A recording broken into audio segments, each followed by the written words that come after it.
नागपूरवासियांसाठी अतिशय महत्त्वाची बातमी आहे। नागपूर शहरात उद्या पाणी येणार नाहीये। वॉटरच्या विविध दुरुस्तीच्या कामासाठी शटडाऊन असेल, वॉटर शटडाऊन।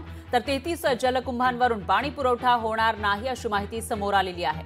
त्यामुळे नागपूर शहरामध्ये राहणाऱ्या लोकांना आता पाणी जपून वापरावं लागणार आहे। नागपूर शहरामध्ये उद्या पाणी पुरवठा बंद असेल, तर विविध दुरुस्तीच्या कामासाठी इथं शटडाऊन घेतलं जाणार आहे आणि 33 जलकुंभांवरून पाणी पुरवठा होणार नसल्याची माहिती आहे। तर नागपूरवासियांसाठी अतिशय महत्त्वाची बातमी म्हणावी लागेल, कारण त्या ठिकाणी उद्या पाणी येणार नाहीये। नागपूर शहरामध्ये विशेषतः इथं पाणी पुरवठा उद्या बंद असणार आहे। विविध दुरुस्तीची कामं केली जाणार आहेत आणि त्यामुळे इथं शटडाऊन घेतला जातोय। तर 33 जलकुंभांवरून पाणी पुरवठा होणार नसल्याची माहिती समोर येते। त्यामुळे जे पाणी आहे ते जपून वापरावं लागणार आहे नागपूर शहरवासियांना।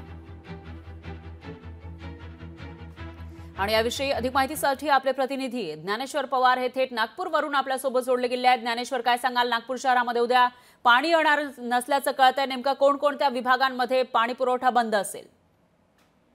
अगदीच पालिकेकडून जे विविध दुरुस्तीचे कामं केले जाणार आहेत, त्यामुळे उद्या सकाळी 10 वाजेपासून ते शनिवारी दुपारी 4 वाजेपर्यंत जे आहे ते एकूणच हा 30 तासाचा शटडाऊन असणार आहे। त्यामुळे पाणी पुरवठा जो आहे एकूण नागपूरच्या जवळपास अर्ध्या शहरामध्ये जो आहे तो पाणी पुरवठा बंद राहणार आहे। लकडगंज असेल, सतरंजीपुरा, आशीनगर, नेहरूनगर झोन मधील अशा 33 जलकुंभावरून जो आहे तो पाणी पुरवठा एकूणच बंद जे आहे ते 30 तासासाठी करण्यात आला आहे। त्यामुळे एकूणच पाहायला गेलं तर महानगरपालिकेकडून जे आहे ते आता जपून वापरण्याचं आवाहन करण्यात आलेलं आहे। काही दुरुस्तीची महत्त्वाची काम आहेत ती करण्यात येत असल्यामुळे जे आहे ते हा शटडाऊन करण्यात आलेला आहे। त्यामुळे जे आहे ते पालिकेकडून जे आहे ते अशा पद्धतीचं आता पाणी जपून वापरण्याचं नागपूरकरांना जो आहे तो आवाहन करण्यात आलेलं आहे। निश्चितच ज्ञानेश्वर, धन्यवाद तुम्ही दिलेल्या या सविस्तर माहितीसाठी।